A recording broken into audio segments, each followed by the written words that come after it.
สวัสดีค่ะเพื่อนๆผู้ร่วมเดินทางการตื่นรู้ทางจิตวิญญาณทุกท่านยินดีต้อนรับทุกท่านสู่ Infinite Soul Message นะคะ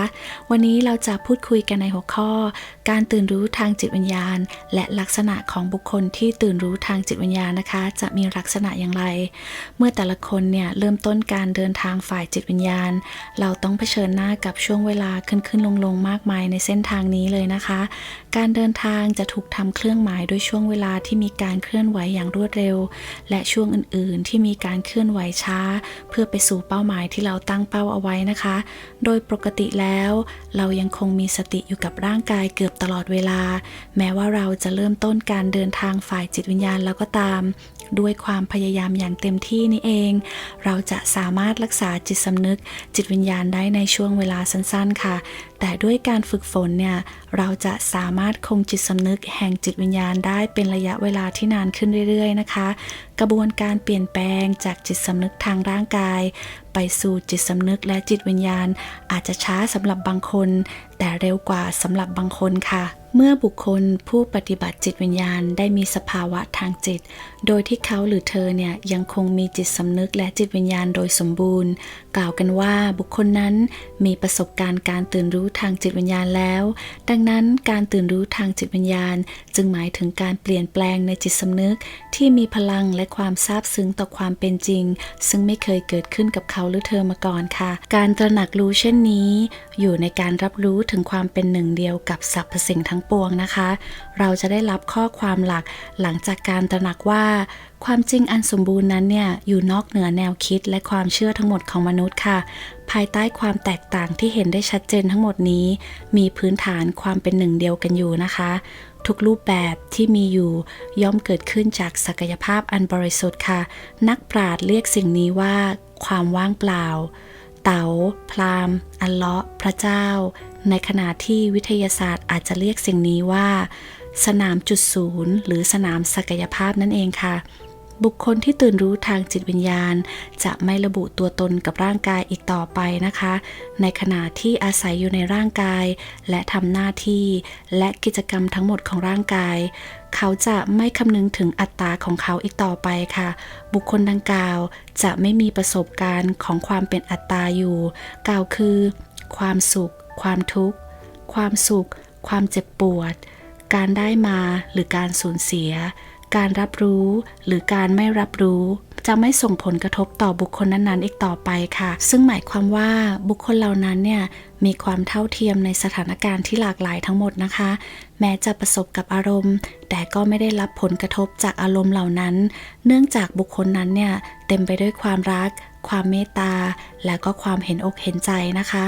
บุคคลที่ตื่นรู้ทางจิตวิญญาณเนี่ยไม่เคยหยุดพัฒนาทางจิตวิญญาณเลยค่ะเนื่องจากการเติบโตทางจิตวิญญาณเนี่ยเป็นกระบวนการที่ต้องทำตลอดชีวิตค่ะตามที่มีคำกล่าวโบราณได้กล่าวไว้นะคะว่าการเติบโตทางจิตวิญญาณเนี่ยเป็นกระบวนการที่ต้องทำอย่างต่อเนื่องนะคะไม่มีวันสิ้นสุดในชีวิตนี้เลยต่อมานะคะเรามาดูลักษณะของผู้ที่ตื่นรู้ทางจิตวิญญาณนะคะก็จะมีลักษณะเฉพาะดังต่อไปนี้นะคะข้อแรกเนี่ยก็คือบุคคลที่ตื่นรู้ทางจิตวิญญาณเนี่ยเขาจะพยายามสลัดอัตตาของเขาออกไปนะคะเขาจะไม่มีคำว่าตัวฉันนะคะเพราะฉะนั้นเนี่ยแม้ว่าเขาจะทำกิจกรรมทั้งหมดของร่างกายแต่บุคคลดังกล่าวเนี่ยก็จะไม่ได้รับผลกระทบใดๆเลยนะคะการกระทำทั้งหมดเนี่ยดำเนินการโดยบุคคลนั้นเนี่ยเพราะว่าเขาจะไม่ยึดติดกับผลลัพธ์ที่ออกมาเลยนะคะเพราะฉะนั้นกระบวนการนี้ก็เป็นกระบวนการที่ต้องใช้เวลาแล้วก็ใช้ความสม่ำเสมอในการกระทำเพื่อที่จะได้เห็นผลนะคะข้อต่อมานะคะก็คือบุคคลเหล่านั้นเนี่ยมีทรัพย์สินทางโลกแล้วก็มีทรัพย์สมบัติมีชื่อเสียงมีเพื่อนฝูงแล้วก็ความสัมพันธ์ใช่ไหมคะแต่เขาหรือเธอเนี่ยมีความสุขไปกับสิ่งเหล่านั้นอย่างเต็มที่ค่ะแต่บังเอิญเนี่ยเขาหรือเธอเนี่ยก็บังเอิญสูญเสียสิ่งใดสิ่งหนึ่งที่เขารักไปนะคะแต่บุคคลเหล่านั้นเนี่ยก็ไม่ได้รับผลกระทบใดๆนะคะล้วนมาจากความสูญเสียที่เกิดขึ้นเลยก็ไม่ว่าจะเป็นความสุขหรือความทุกข์ก็ไม่สามารถทำลายจิตใจที่เต็มไปด้วยความเมตตาของบุคคลเหล่านี้ได้นะคะข้อต่อมาก็คือเขาไม่เคยกลัวที่จะสูญเสียสิ่งใดๆในชีวิตค่ะเพราะเขาหรือเธอเนี่ยได้ตระหนักรู้ความเป็นจริงว่าสรรพสิ่งในโลกเนี่ยเป็นสิ่งที่ไม่เที่ยงแท้นะคะ ข้อต่อมาก็คือบุคคลที่ตื่นรู้ทางจิตวิญญาณเนี่ยมักจะใช้พลังงานแห่งตัวตนภายในบุคคลเหล่านี้ไม่ได้ดิ้นรนเพื่อขอความเห็นชอบจากผู้อื่นหรืออำนาจจากผู้อื่นไม่ว่าจะเป็นอำนาจจากคนภายนอกนะคะบุคคลเหล่านี้สามารถมีความสุขได้จากความสุขภายในนะคะข้อต่อมาก็คือบุคคลดังกล่าวเนี่ยเมื่อเข้าสู่ภาวะจิตใจที่สงบแล้วก็จึงไม่ได้รับผลกระทบจากสิ่งใดๆหรือสถานการณ์ใดๆนะคะที่ซึ่งจะนำมาความสุขหรือความทุกข์เขาเหล่านี้ก็จะทำตัววางเฉยนะคะข้อต่อมาก็คือความกลัวความอิจฉาริษยาและความเกลียดชังค่ะความโลภหรือว่าพลังงานลบอื่นๆนะคะไม่มีในชีวิตของบุคคลเหล่านี้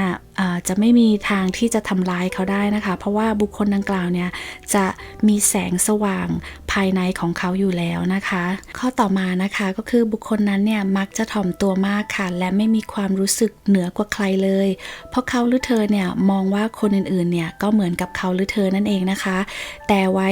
สวมหน้ากากที่แตกต่างกันออกไปเท่านั้นเองบุคคลนั้นเนี่ยเข้าใจว่าภายใต้หน้ากากที่ทุกคนต้องสวมกันเนี่ยมันก็เป็นความจำเป็นนะคะที่เป็นเอกภาพสากลอยู่แล้วค่ะเพราะฉะนั้นเขาก็จะมองทุกคนเท่าเทียมกันนะคะแล้วก็เข้าใจว่า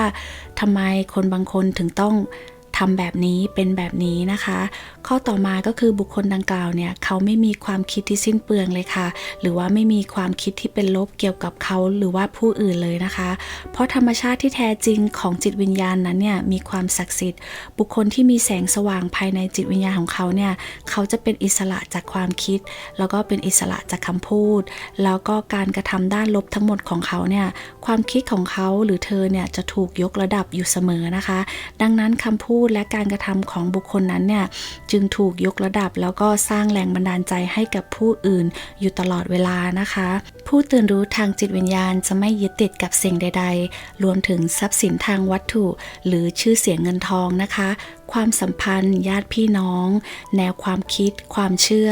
ดังนั้นบุคคลนั้นเนี่ยจะไม่ได้รับผลกระทบจากสิ่งเหล่านั้นนะคะหากมีบางสิ่งที่ไม่พึงประสงค์เกิดขึ้นกับเขาเหล่านั้นเนี่ยเขาหรือเธอจะเป็นผู้สังเกตการณ์นะคะและไม่ได้รับอิทธิพลทางอารมณ์จากสิ่งใดๆเขาหรือเธอมีความเท่าเทียมกันตลอดเวลาค่ะ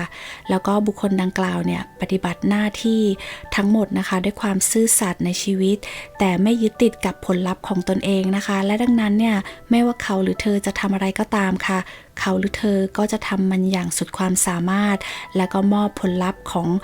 สิ่งทั้งหมดเนี่ยให้กับพระผู้สร้างนะคะเพราะฉะนั้นเนี่ยนอกจากบุคคลดังกล่าวเนี่ยจะเชื่ออย่างแน่วแน่ว่าผลลัพธ์จะเป็นไปเพื่อประโยชน์สูงสุดของทุกฝ่ายที่เกี่ยวข้องไม่เพียงแต่ในความสนใจของเขาหรือเธอเท่านั้นนะคะแต่การกระทำทั้งหมดของบุคคลเหล่านี้มีไว้เพื่อเป็นสวัสดิภาพของทุกคนที่เกี่ยวข้องเช่นกันค่ะบุคคลที่ตื่นรู้ทางจิตวิญญาณเนี่ยจะเต็มไปด้วยความรักแล้วก็ความเมตตานะคะเขาเหล่านั้นเนี่ยจะเมตตาต่อสรรพสิ่งทั้งหมดเลยค่ะไม่ว่าจะเป็นมนุษย์สัตว์นกแล้วก็พืชพันธุ์ต่างๆค่ะพวกเขาจะคอยดูแลไม่ให้เกิดความเสียหายต่อสิ่งแวดล้อมอยู่เสมอพวกเขารักแล้วก็เพลิดเพลินกับธรรมชาติมากๆนะคะซึ่งเปิดโอกาสให้เขาเนี่ยได้อยู่ในปัจจุบันคนที่ตื่นรู้ทางจิตวิญญาณเนี่ยใช้ชีวิตด้วยความสมัครใจและความถ่อมตัวค่ะดังนั้นจึงไม่สามารถทำร้ายใครได้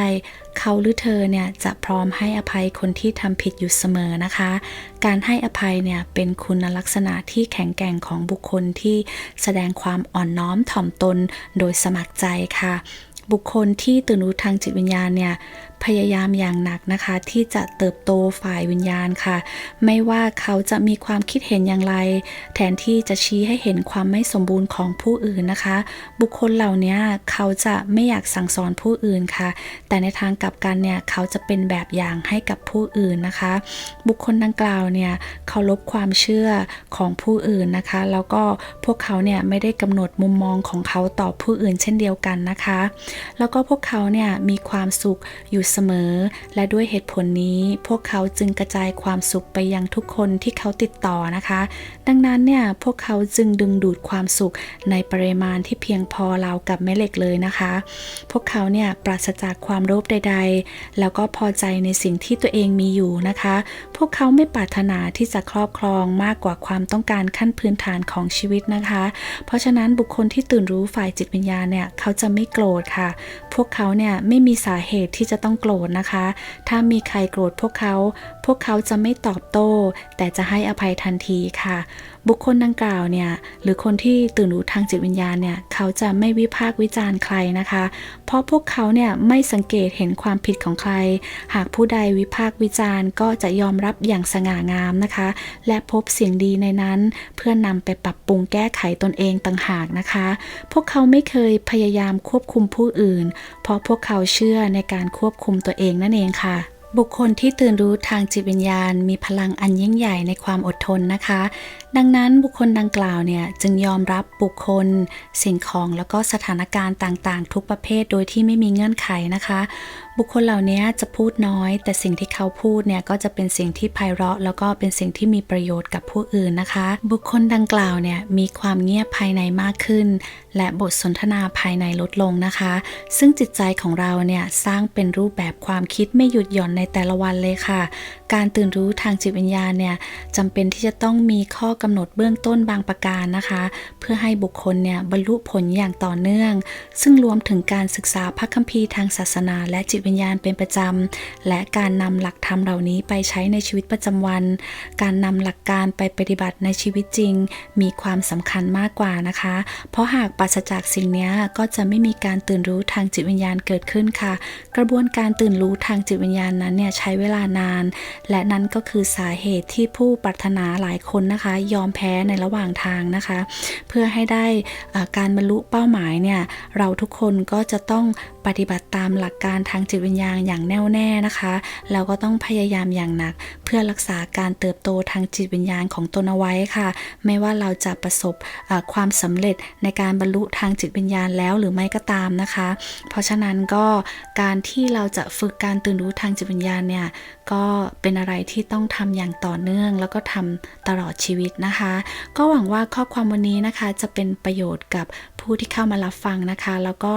ขอบคุณทุกกำลังใจแล้วก็ทุกคอมเมนต์นะคะถ้าทุกท่านชอบคอนเทนต์แบบนี้นะคะก็ฝากกดไลค์ Subscribe แล้วก็แชร์ให้กับผู้ร่วมทางท่านอื่นด้วยนะคะเพราะว่าดิฉันเชื่อว่าข้อความดังกล่าวที่กล่าวมาแล้วเนี้ยมีประโยชน์กับเพื่อนร่วมทางนะคะทางด้านจิตวิญญาณไม่มากก็น้อยนะคะวันนี้ก็ขอให้ทุกคนมีความสุขค่ะแล้วก็เป็นวันที่ดีของทุกๆคนนะคะวันนี้ขอตัวลาไปก่อนค่ะแล้วเจอกันใหม่คลิปหน้าสวัสดีค่ะ